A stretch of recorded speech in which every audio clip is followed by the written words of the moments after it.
Welcome to the Folktale Project. This is Dan Scholes. This week we're off to North America for 3 new stories from Carl Sandburg's Rootabaga Stories. And this section that we're going to be reading from actually has 4 stories, so our trip to North America will extend through next week. This is 4 stories about Dear, Dear Eyes. And our first tale sets the stage with 2 young children who go off to discover, as so many people in Sandburg's Rootabaga Stories do. This is The White Horse Girl and the Blue Wind Boy. When the dishes are washed at night and the cool of the evening has come in summer, or the lamps and fires are lit for the night in winter, then the fathers and mothers in the Rootabaga Country sometimes tell the young people the story of the White Horse Girl and the Blue Wind Boy. The White Horse Girl grew up in the far west of the Rootabaga Country. All the years she grew up as a girl she liked to ride horses. Best of all things for her was to be straddle of a white horse loping with a loose bridle among the hills and along the rivers of the West Rootabaga Country. She rode one horse white as snow, another horse white as new-washed sheep wool, and another white as silver.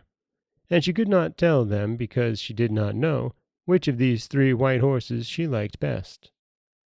"Snow is beautiful enough for me at any time," she said. "New-washed sheep wool or silver out of a ribbon of the new moon. Any or either is white enough for me. I like the white manes, the white flanks, the white noses, the white feet of all my ponies. I like the forelocks hanging down between the white ears of all 3, my ponies." And living neighbor to the White Horse Girl in the same prairie country with the same black crows flying over their places was the Blue Wind Boy.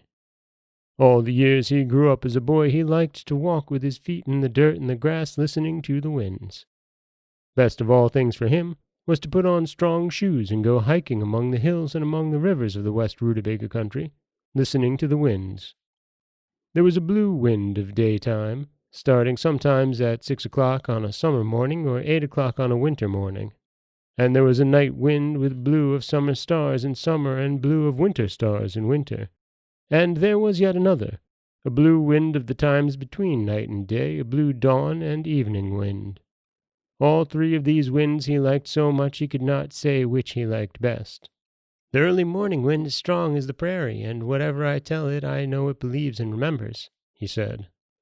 "And the night wind, with the big dark curves of the night sky in it, the night wind gets inside of me and understands all my secrets.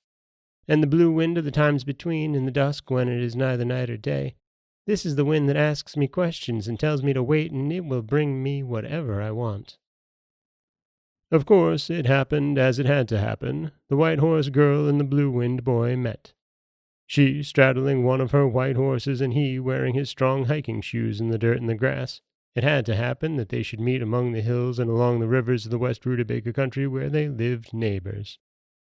And of course, she told him all about the snow-white horse and the horse white as new-washed sheep wool and the horse white as a silver ribbon of the new moon, and he told her all about the blue winds he liked listening to, the early morning wind, the night sky wind, and the wind of the dusk between, the wind that asked him questions and told him to wait. One day, the 2 of them were gone. On the same day of the week, the White Horse Girl and the Blue Wind Boy went away, and their fathers and mothers and sisters and brothers and uncles and aunts wondered about them and talked about them because they didn't tell anybody beforehand they were going. Nobody at all knew beforehand or afterward why they were going away, the real, honest why of it. They left a short letter. It read, "To all our sweethearts, old folks and young folks, we have started to go where the white horses come from and where the blue winds begin. Keep a corner in your hearts for us while we are gone. The White Horse Girl, the Blue Wind Boy." That was all they had to guess by in the West Rootabaga Country, to guess and guess where 2 darlings had gone. Many years passed.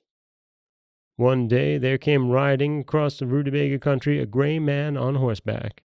He looked like he had come a long ways, so they asked him the question they always asked of any rider who looked like he had come a long ways. "Did you ever see the White Horse Girl and the Blue-Winged Boy?"